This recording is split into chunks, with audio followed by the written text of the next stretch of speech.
అల్లం జ్యూసు చేయడానికి కావలసినవి అల్లం ముక్కలు, 2 నిమ్మకాయలు, గ్లాస్ వాటరు, ఉప్పు. అల్లం ముక్కలు కట్ చేసి పెట్టుకున్నాను, 2 నిమ్మకాయలు. ఫస్ట్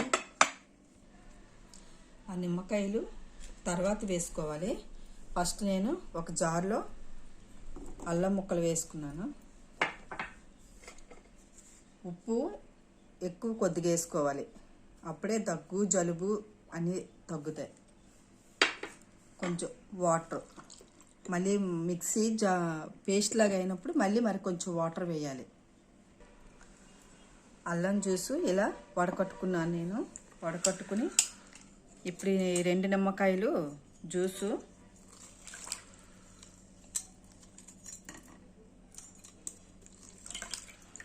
ఇలా నిమ్మకాయల రసం పిండుకోవాలి.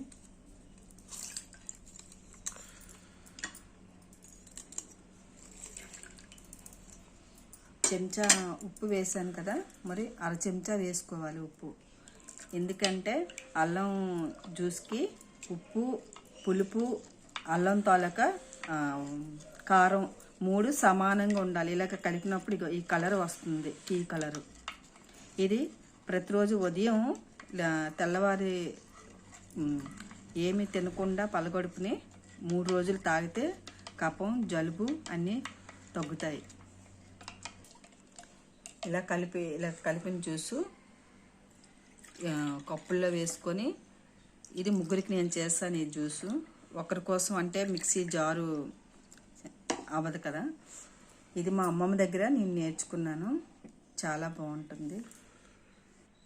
ఈ అల్లం జ్యూసు ఇష్టం లేని వాళ్ళు ఈ విధంగా కూడా చేసుకోవచ్చు. ఫస్ట్ జీలకర్ర గిన్నెలో బ్రౌన్లో వేసుకుంటున్నాను, అల్లం ముక్కలు వేసుకుంటున్నాను,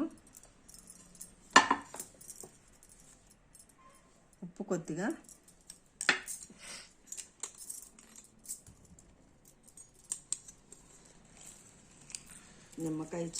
నిమ్మకాయ ఒకటి వేసుకోవాలి.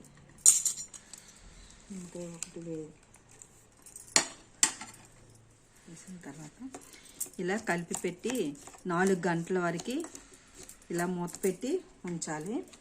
ఉంచిన తర్వాత అన్నంలోని వేడి అన్నంలోని కలుపుకుంటే దగ్గు జలుబు అన్నీ ఈ విధంగా కూడా తగ్గుతుంది. మీరు కూడా ఒకసారి ట్రై చేయండి. ఇలా మూత పెట్టుకోవాలి.